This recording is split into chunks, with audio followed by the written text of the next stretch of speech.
All right, today we are sitting down with the সামাজিক যোগাযোগ মাধ্যমে ছড়িয়ে পড়া কয়েকটি বিয়ের ছবি দেখে অনেকেই ভেবেছিলেন এগুলো হয়তো কৃত্রিম বুদ্ধিমত্তা বা এআই দিয়ে তৈরি। কারণ ছবিতে দেখা যাচ্ছিল বর ও কনের উচ্চতার পার্থক্য চোখে পড়ার মতো, কিন্তু না, ছবিগুলো শতভাগ বাস্তব, আর বাস্তব তাদের ভালোবাসার গল্প।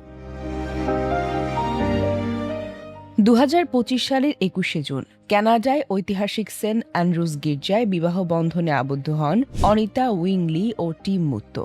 অনিতার উচ্চতা ৫ ফুট ৪ ইঞ্চি আর টিমের মাত্র ৪ ফুট। এই ভিন্নতাই মুহূর্তেই তাদের বিয়ের ছবিকে ভাইরাল করে তোলে। ইনস্টাগ্রামে কয়েকটি পোস্ট অল্প সময়ে ১০ কোটিরও বেশি মানুষের কাছে পৌঁছে যায়। তাদের পরিচয় ২০২১ সালে টরন্টোর এক বন্ধুর জন্মদিনে। শুরুতে টিমের আন্তরিকতা অনিতাকে মুগ্ধ করলেও উচ্চতার পার্থক্য তাকে দ্বিধায় ফেলেছিল। তিনি ভেবেছিলেন হয়তো টিম কখনোই তার জীবনসঙ্গী হতে পারবেন না, তাই দীর্ঘদিন সম্পর্কটি ছিল শুধুই বন্ধুত্বের।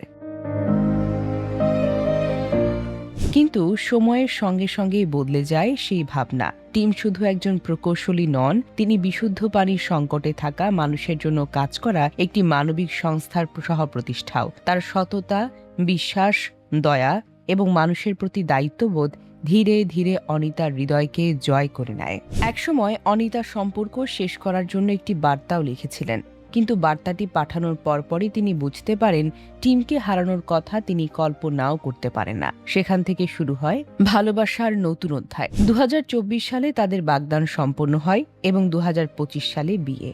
আজ তাদের গল্প বিশ্বকে নতুন করে মনে করিয়ে দিচ্ছে সত্যিকারের ভালোবাসা কখনো উচ্চতা, চেহারা কিংবা বাহ্যিক সৌন্দর্যে সীমাবদ্ধ থাকে না। ভালোবাসা হলো একজন মানুষের হৃদয়, চরিত্র ও মানবিকতাকে চিনে তাকে সারা জীবনের জন্য বেছে নেওয়ার সাহস। আর সেই কারণেই এই দম্পতির গল্প আজ কোটি মানুষের হৃদয়কে ছুঁয়ে গেছে। Desk report, recap news.